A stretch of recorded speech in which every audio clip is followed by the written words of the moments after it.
बाबर को भी होना चाहिए था, रिजवान को भी होना चाहिए था, नसीम शाह को मैंने बहुत मिस किया है। कप्तान का रोल हमेशा बहुत इंपॉर्टेंट रहता है। कप्तान परफॉर्म करता है तो वो उसकी परफॉर्मेंस बहुत ज़रूरी होती है कप्तान की, क्योंकि वो टीम को लीड करता है, उसको एग्जाम्पल बनानी पड़ती है। तो सलमान अली आगा जब कप्तान बनाया था तो उस वक्त मेरी स्टेटमेंट अलग थी, लेकिन जब कप्तान बन गया तो मेरी कोशिश होती है कि जब एक जिम्मेदारी दी जाए तो मैं उसको सपोर्ट करना शुरू कर देता हूँ। चाहे कोई भी खेल रहा हो, मेरी सपोर्ट हमेशा उनके साथ रहेगी। जो स्टेटमेंट मैंने देनी थी वो बहुत पहले दे चुका हूँ एक दफ़ा। नफरत वहीं से शुरू हो रही है। अगर आप देखें, हाथ ना मिलाना, आपने प्रेजेंटेशन में गए, आपने प्रेजेंटेशन को इंडिया की पार्लियामेंट बना दिया, तो आई मीन शुरू तो आपने किए है ना।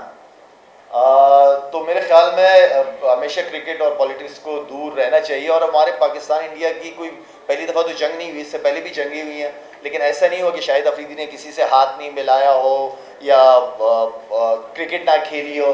तो आई थिंक ये चलती रही हैं। लेकिन मैं फिर कहूँगा कि जो इस वक्त बदनामी का बायस मोदी हुकूमत रही है पूरी दुनिया में, क्योंकि इंडियन लोग हर जगह मुलाकात होती है, बहुत अच्छे लोग, बहुत पढ़े लिखे लोग भी हैं, ऐसी बात नहीं है।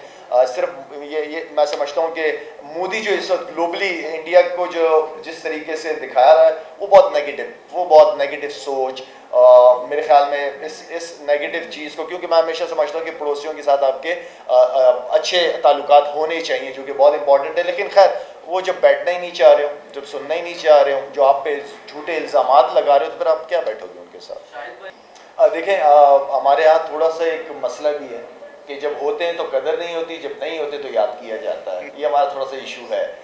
जब आप किसी को मौका दे देते हैं तो फिर आपकी कोशिश होती है कि उस टीम को सपोर्ट किया जाए। हमने पास्ट में भी उनको मौके दिए गए, हम समझते थे कि उनसे बेहतरी आएगी या पॉजिटिव, लेकिन जो इस वक्त जो कंसिस्टेंसी, क्योंकि आपके बैट्समैन के अंदर नहीं है। पहले दिन से मैं कह रहा था जब एशिया कप शुरू हो रहा था कि मुझे अगर कोई लीग पॉइंट नज़र आ रहा है वो हमारी बैट्समैनों की कंसिस्टेंसी है।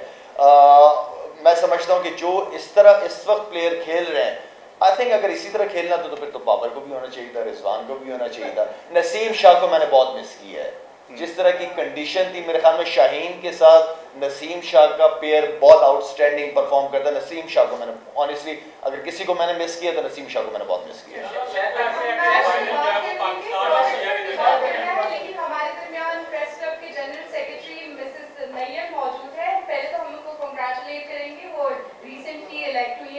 और वेलकम करेंगे इस इवेंट में, आपको खुशामदीद कहेंगे और हम गुजारिश करेंगे मीर साहब से भी सवालात करें, क्योंकि ये प्रोजेक्ट जो है वो मुस्तकबिल के लिए एक इंतहाई अहम मीर साहब। ऐसा लग रहा है कि फाइनल पाकिस्तान इंडिया की दरमियान होगा इंशाल्लाह।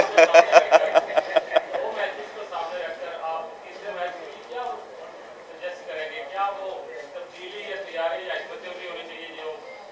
देखिए, जो अच्छा सवाल किया आपने। जो फाइनल है वो तो लग गया, ऐसे रहा इंशाल्लाह। बाकी ऊपर वाले के क्या प्लान है वो मुझे नहीं पता, लेकिन फाइनल इंडिया के साथ देखिए, बड़ी टीमों के खिलाफ आपको बैटिंग, बॉलिंग, फील्डिंग तीनों चीज़ों में परफॉर्म करना पड़ेगा और तीनों चीज़ों में आपको 100% देना पड़ेगा बड़ी टीमों के खिलाफ जीतने के लिए। तो मेरे ख्याल में हमारे जो लड़के हैं, कोचेज़ वहाँ पे गए हैं, जिस तरह इस वक्त खेल रहे हैं